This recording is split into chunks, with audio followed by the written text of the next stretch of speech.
ada politisasi ya yang ini kayaknya momok setiap rezim ya. Nanti kita nggak tahu nih setelah Pak Jokowi nasibnya sama nggak? Kementerian Pendidikan ini jangan-jangan nanti dipisah lagi, nanti dilebur lagi. Dulu kan sempat gitu ya, Kemenristek sendiri akhirnya sekarang digabung lagi, mensiut jadi dirjen lagi. Kayaknya nggak selesai-selesai itu pembangunan kelembagaannya. Pada saat yang sama kita masih banyak masalah-masalah atau PR-PR yang basic. Guru-guru bilang yang tahu soal APBS atau anggaran pendapatan dan belanja sekolah cuma kepala sekolah dan bendahara dan Allah Subhanahu wa taala karena saking tertutupnya.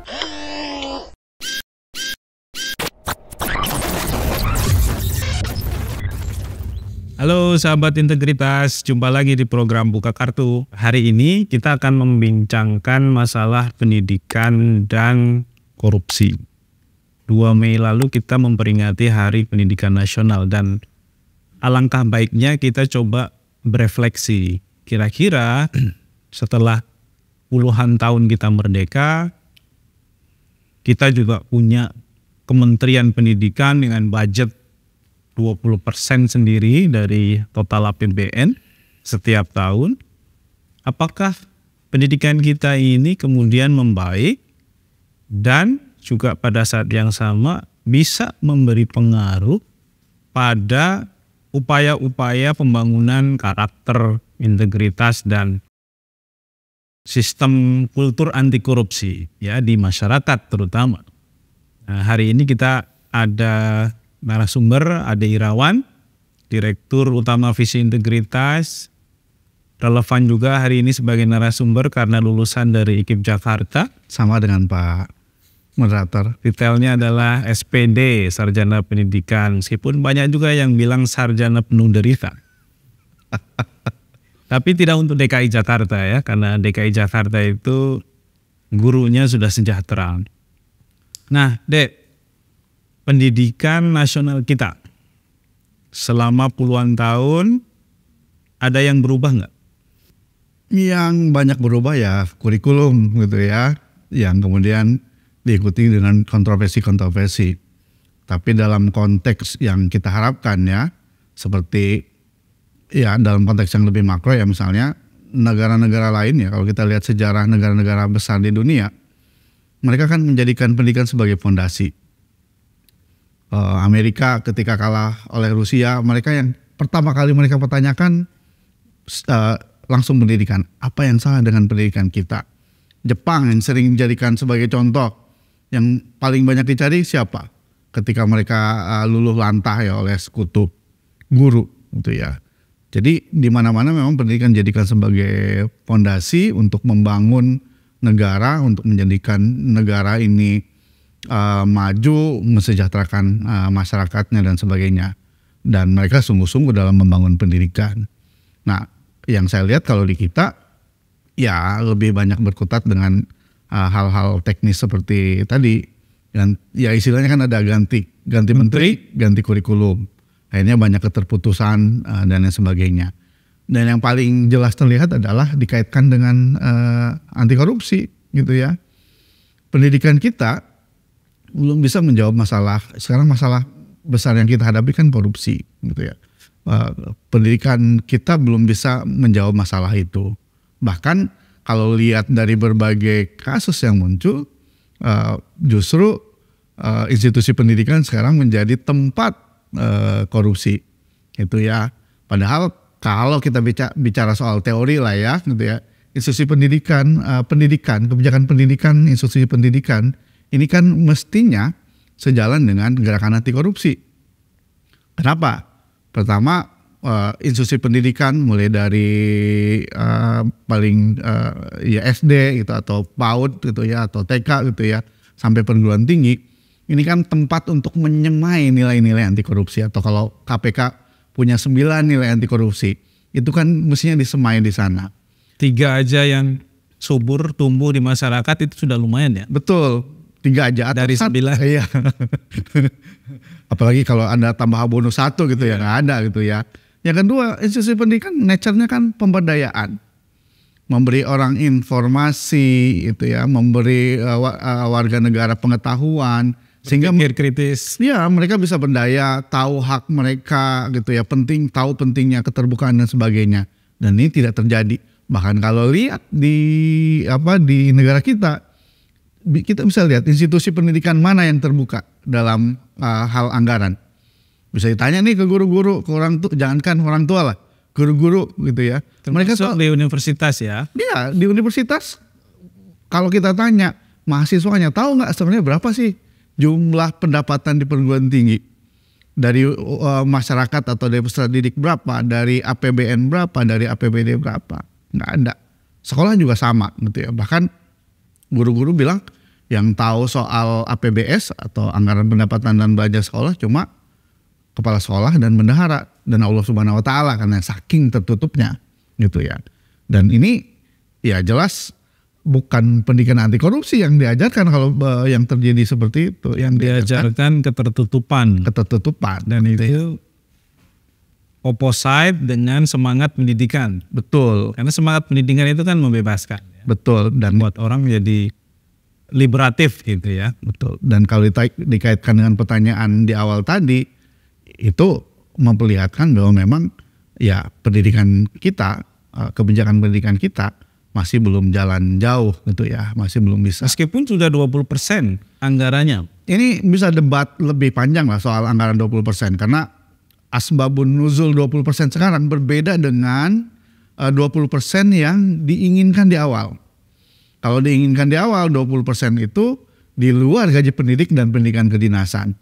Nah ini yang terjadi sekarang 20% di dalamnya sekarang termasuk di dalamnya gaji pendidik dan pendidikan kedinasan. Kelihatan bahwa memang pemerintah hanya ingin dianggap menjalankan amanat konstitusi itu, padahal tapi di sisi lain melupakan substansi. Kenapa harus 20%? Gitu, kalau belajar dari Jerman atau belajar dari orang-orang yang mengusung pentingnya anggaran 20% kan, karena dengan 20% alokasi anggaran 20% ini kita bisa investasi banyak di pendidikan. Sumber daya bisa menggaji guru dengan baik, bisa menggaji dosen dengan baik, bisa membuat riset yang bagus-bagus gitu ya. Tapi substansi itu yang dilupakan sehingga supaya kelihatan 20% akhirnya formulasinya yang diubah. Gitu ya. Cara penghitungannya yang diubah. Kalau penghitungannya sama seperti sekarang dari tahun jebot pun anggaran pendidikan sudah 20%. Nah ini yang kalau kita kaitkan dengan politik pendidikan kita, ya ini akhirnya pendidikan cuma jadi korban politik aja, gitu ya. Orang ya melupakan substansinya. Gitu. Ganti menteri, ganti kurikulum, ganti kebijakan. Betul. Setiap kali pemerintahan ganti, menteri pendidikannya pasti ganti. Ya. Tapi kadang-kadang atau seringnya terjebak kepada perhitungan kalkulasi politik. Ya. Jadi pendidikan akhirnya juga harus masuk dalam arena pertarungan politik di pemerintahan terpilih ya. Ya. Entah itu mewakili golongan tertentu, kelompok tertentu. Apakah itu yang kemudian juga membuat akhirnya skenario pendidikan nasional yang idealnya bisa secara jangka panjang membangun masyarakat yang lebih beradab. Karena masyarakat yang beradab itu kan berarti masyarakat yang anti korupsi. Ya. Nah, itu apakah karena itu yang membuat kemudian upaya-upaya membangun masyarakat yang beradab itu jadi sulit untuk dilakukan? Iya, akar masalahnya memang di politik, gitu ya. Pendidikan enak untuk dijual jadi bahan kampanye, tapi secara politik kalau diseriusi tidak punya impact ke misalnya keterpilihan, popularitas dan sebagainya. Karena bicara soal politik dan pendidikan ini, hasilnya kan nggak jauh berbeda dibanding ekonomi. Gitu. Kalau ekonomi ada intervensi kelihatan, misalnya harga jadi lebih murah atau apa. Kalau pendidikan ini kan bicara jangka panjang. Jadi ketika ada satu pemerintahan, satu rejim yang misalnya serius untuk memperkuat pendidikan, iya hasilnya tidak dituai di masa dia. Ini yang kemudian membuat tidak ada efek elektoral ya. Ya tidak bisa secara langsung gitu ya mereka dapatkan. karena panjang gitu ya. Karena panjang, mungkin di rezim berikutnya. Nah, di politik pragmatis seperti di kita sekarang, ya mereka ingin cepat-cepat aja, insan-insan aja. Apalagi kalau mereka juga nggak peduli pendidikan, efeknya pun berbeda seperti efek ekonomi. Kalau di ekonomi mereka nggak serius, bisa langsung kena inflasi atau apa, harga mahal yang kemudian bisa berpengaruh pada kekuasaan.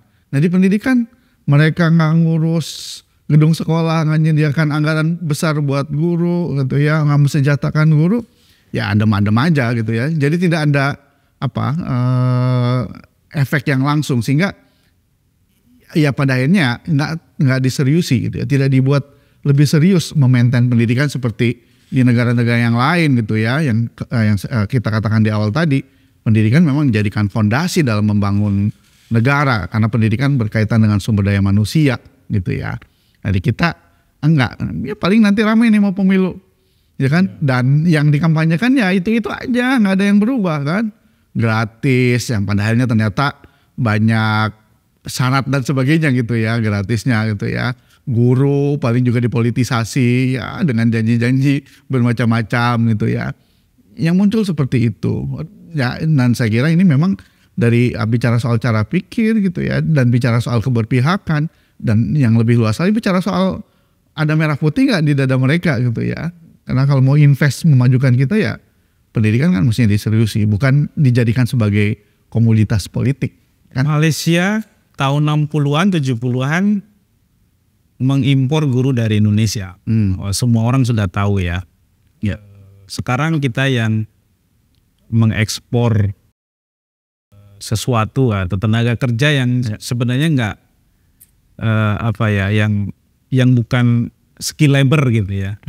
Mereka para tenaga kerja kasar lah ya. Ya, tenaga kerja kasar gitu. Dan artinya kita berbalik arah nih dengan Malaysia.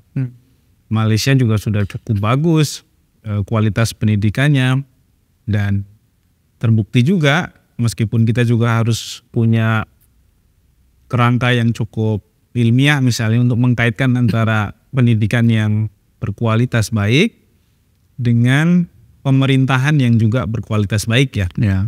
Kalau potret dari Corruption Perception Index-nya Transparansi International lewat skor CPI itu, Malaysia jauh lebih unggul daripada kita di Indonesia gitu. Ini ada pengaruhnya nggak sih sebenarnya? Iyalah, ya dilihat dari berbagai survei lah ya. Negara maju umumnya pendidikannya bagus, ekonominya bagus, dan korupsinya kurang. Oke, tadi kan kita ngomong soal ada politisasi ya, yang ini kayaknya momok setiap rezim ya. Nanti kita nggak tahu nih setelah Pak Jokowi nasibnya sama nggak Kementerian Pendidikan ini, jangan-jangan nanti dipisah lagi, nanti dilebur lagi. Dulu kan sempat gitu ya, Kemenristek sendiri akhirnya sekarang digabung lagi, menciut jadi dirjen lagi. Kayaknya nggak selesai-selesai itu pembangunan kelembagaannya. Pada saat yang sama kita masih banyak masalah-masalah atau PR-PR yang basic ya. Tadi soal akses pendidikan buat semua, kemudian soal kualitas infrastruktur yang masih banyak bolongnya ya di berbagai tempat gitu. Gap antara daerah dengan kota kualitasnya. Kualitas gap, atau juga mungkin desain kurikulumnya yang banyak orang bilang sangat fokus pada pembangunan kualitas skill teknisnya manusia atau individu. Orang harus bisa matematika, orang harus menghafal rumus IPA, kimia gitu. Tapi karakternya sebagai individu ini kemana? Dan bagaimana cara membangunnya? Apakah itu juga masalah yang kita hadapi hari ini? Iya, harapan saya sih memang perdebatannya mesti seperti itu. Pendidikan kita ini mau ditujukan seperti apa gitu ya? Apa seperti yang ungkapkan Driakara misalnya, ya pendidikan itu untuk pemanusiaan manusia, untuk menjadikan manusia menjadi manusia paripurna, bukan menjadi skrup industri gitu ya.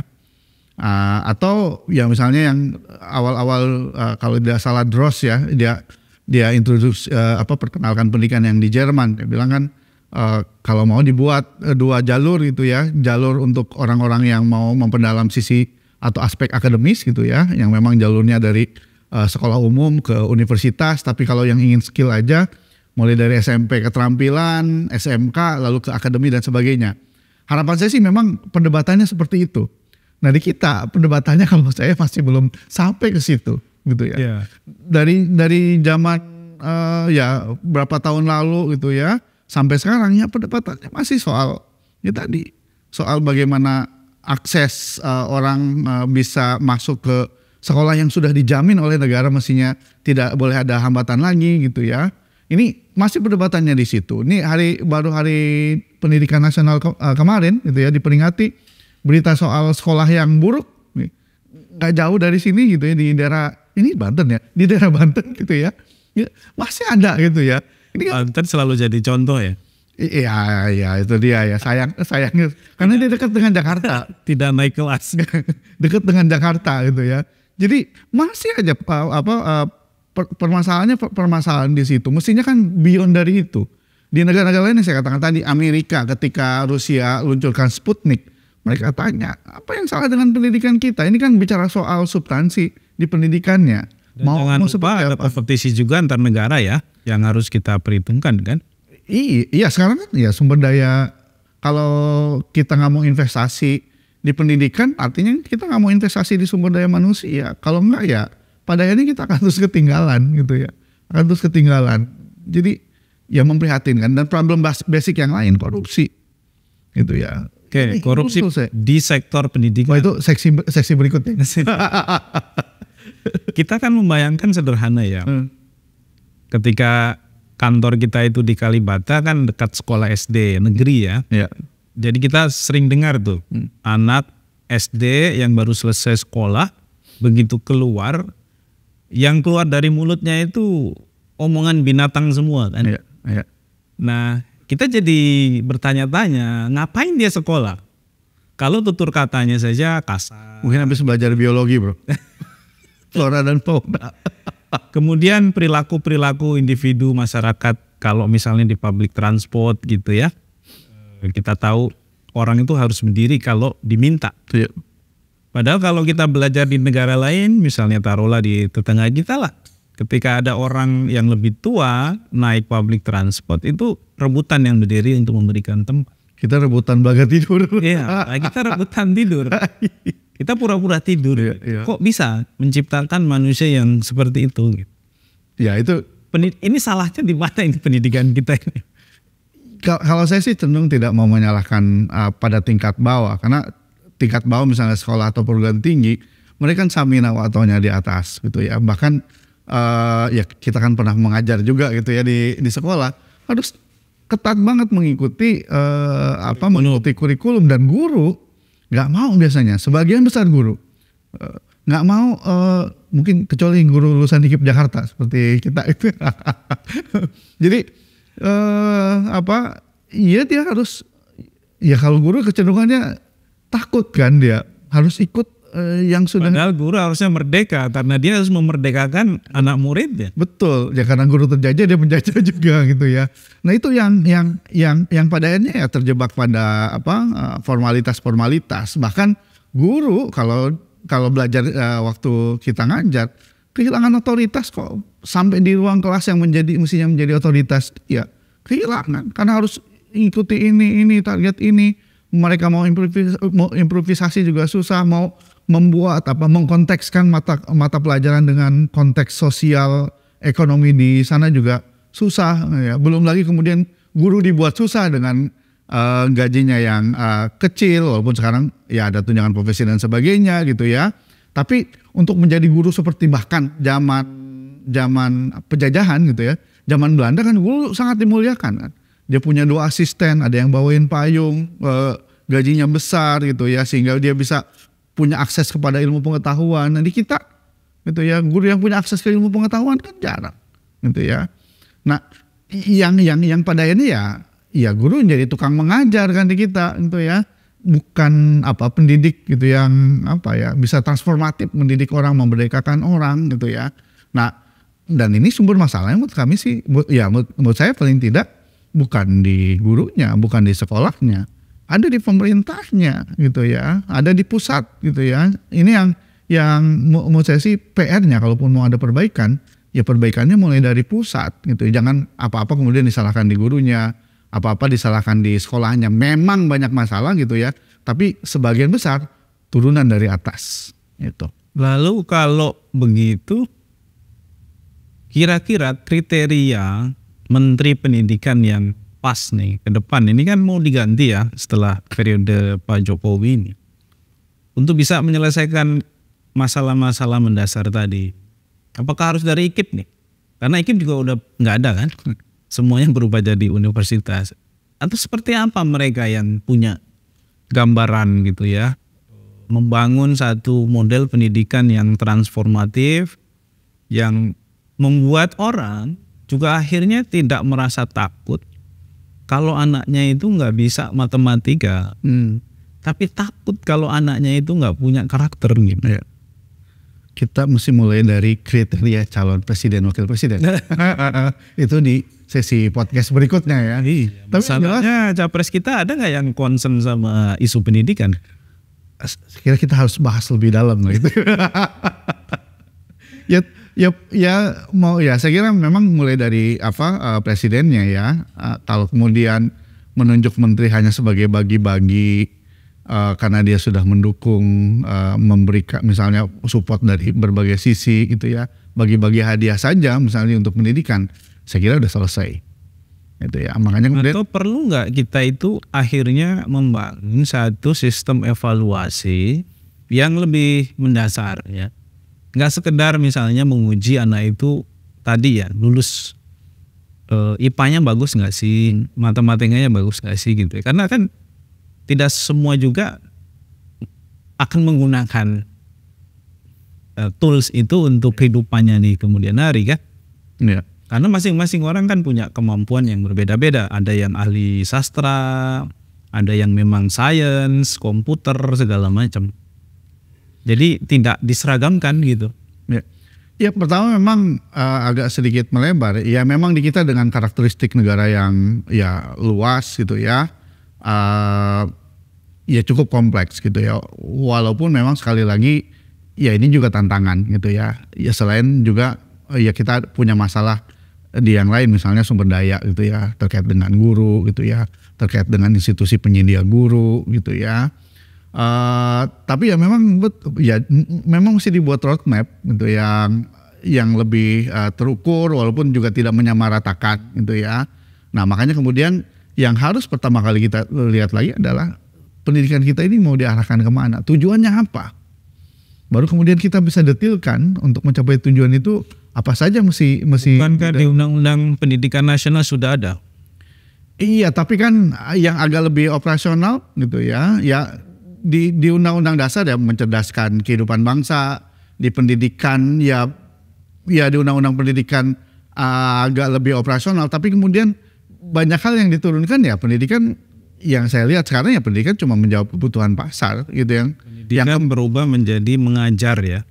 Ya bahasa pendidikan diganti menjadi bahasa pengajaran gitu, yang kemudian juga menyamaratakan anak gitu ya. Padahal tiap anak kan punya latar belakang sosial, ekonomi yang berbeda-beda gitu. Ada anak yang memang ketika masuk sekolah dia dalam keadaan kenyang, siap belajar. Banyak pula anak-anak yang masuk sekolah dalam keadaan lapar, nggak siap belajar, tapi treatmentnya mereka berbeda.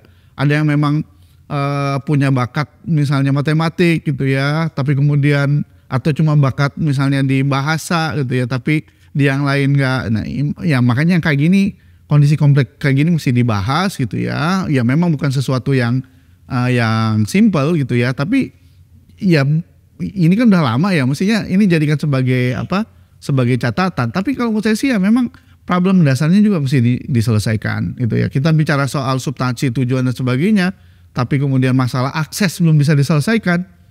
Kurikulum bagus tapi anak-anak nggak bisa sekolah karena biaya mahal atau karena infrastruktur nggak ada, terutama di daerah pedalaman, juga percuma kan. Itu mesti disiapkan tuh gitu. Jangan lagi menurut saya sih paling tidak orang tidak bisa sekolah karena nggak bisa bayar. Itu bahkan pemerintah mesti subsidi. Di PP mengenai pendanaan pendidikan kan jelas selain biaya investasi seperti bangun gedung dan sebagainya, ada biaya operasional gitu ya. Jadi negara juga bisa mensubsidi anak-anak yang misalnya dia tidak punya ongkos, dia tidak punya seragam gitu ya. Jadi problem ini mesti diselesaikan. Padahal pejabatnya bisa disanksi semestinya ya ketika mereka tidak memberikan akses kepada kelompok masyarakat yang semestinya sedang ada di periode mereka itu masuk sekolah wajib misalnya. Ya mestinya seperti itu. Cuma kan ya itu tadi ya dari sisi pemerintahnya masalah, sisi warganya juga masalah. Ketika mereka tidak bisa dan sebagainya, mereka anggap sebagai takdir gitu ya. Nah ini saya kira jadi catatan gitu ya. Ya sekali lagi memang kompleks, tapi kalau kita ingin negara kita maju ya pendidikan ini dimulai, mesti diperkuat gitu ya.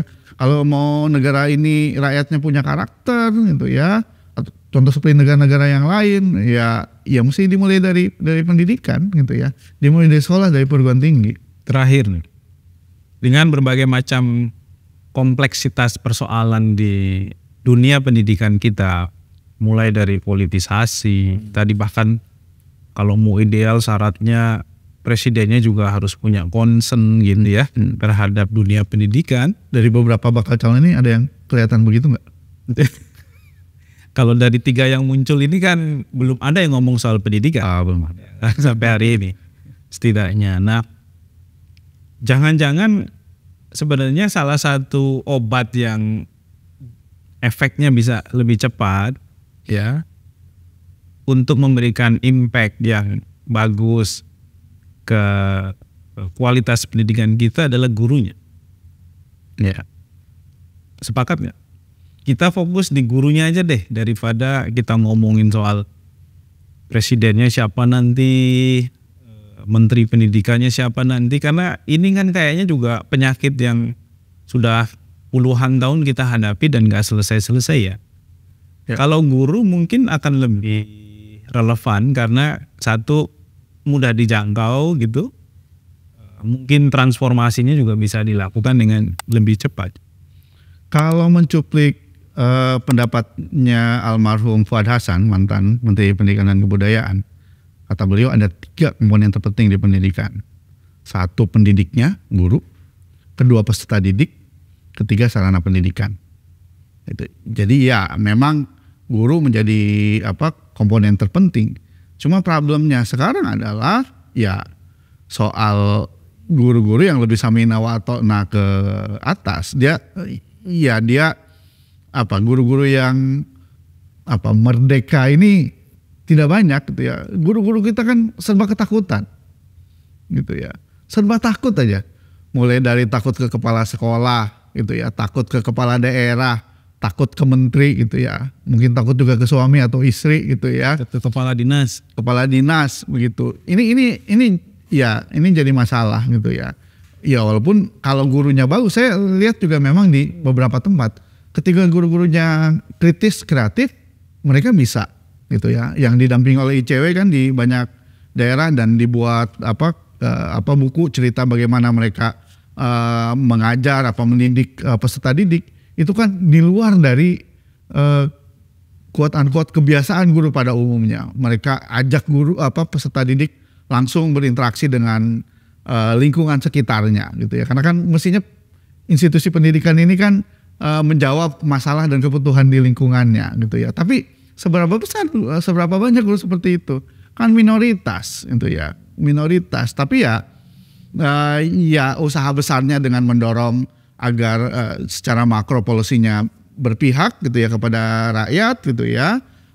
Tapi dari sisi mikro juga mesti tetap jalan supaya juga kita nggak stres. Kalau kita nunggu di atas nggak berubah-ubah sih stres. Tapi ketika kita lihat ada guru-guru yang memang memberi yang inspiratif gitu ya, menurut saya sih itu ya jadi memberikan harapan. Ternyata bisa, dan ternyata guru-guru macam ini ya memberi inspirasi guru-guru berbeda ya dibanding guru-guru yang lain gitu ya. Dan ini penting dalam tadi konteks membangun karakter, membangun sisi anti korupsi. Tapi semestinya guru juga kerjasama dengan orang tua murid. Ini sedikit jumping ya. Ini ada fenomena yang menurut saya sih secara langsung maupun tidak langsung ini menanamkan nilai-nilai pro korupsi gitu ya. Misalnya soal kelulusan yang harus kasih hadiah ke guru gitu ya. Kalau buat saya dalam perteori sebenarnya itu bagian dari praktik korupsi gitu ya. Kalau mau betul, kalau mau dan itu akan membuat konflik kepentingan gitu ya. Saya sepakat guru-guru mesti dapat penghasilan yang besar, tapi caranya bukan seperti itu, begitu ya. Karena ini pada akhirnya juga akan membuat bias guru gitu ya, dan akan merendahkan guru gitu ya. Jadi nggak akan juga membuat guru sejahtera. Nggak akan membuat guru kaya juga gitu ya. Dan dilecehkan dengan seperti itu ya, dikasih hadiah aja gitu ya. Ya ini jadi masalah, dan ini akan dilihat oleh peserta didik kita gitu ya.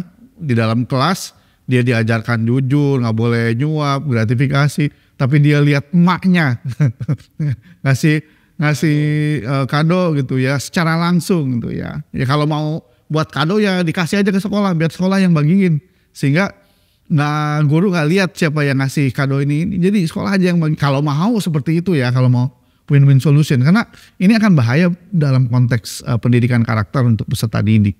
Dan itu artinya pengelola sekolah, manajemen sekolah harus membuat aturan juga, jelaskan bahwa guru dilarang menerima sesuatu atau orang tua murid dilarang memberikan sesuatu kepada guru. Iya, walaupun nggak jelas ya. Betul. Iya, tapi gaji guru memang harus ditunjangan, gajinya harus tinggi gitu ya. Jangan sampai hadiah-hadiah macam ini jadikan kompensasi dari tunjangan mestinya tinggi atau gaji mestinya tinggi gitu ya. Jangan hanya gaji staf Kemenkyu yang tinggi-tinggi ya. Betul. Atau orang pajak. Oke, sahabat integritas, demikian refleksi kita di Hari Pendidikan Nasional. Semoga calon-calon presiden, calon-calon wakil presiden, kepala daerah mendengarkan apa yang kita diskusikan, karena ini penting bagi upaya membangun Indonesia yang maju, Indonesia yang bermartabat, dan Indonesia yang sebenarnya juga bersih dari korupsi. Jika kalian punya komentar, silahkan langsung di bawah ini. Di bawah ini kasih komentar, kasih like, dan subscribe bagi yang belum. Promosikan juga ke yang lain-lain. Dan silahkan promosikan ke yang lain, di-share linknya ke teman-teman kalian yang lain. Dapat pahala kan bro? Supaya diskusi-diskusi kita juga didengarkan oleh lebih banyak masyarakat, oleh lebih banyak orang, sehingga juga memberikan manfaat yang lebih luas. Amin. Karena kita sedang tidak bergibah, kita sedang berdiskusi, mudah-mudahan bermanfaat. Sampai jumpa.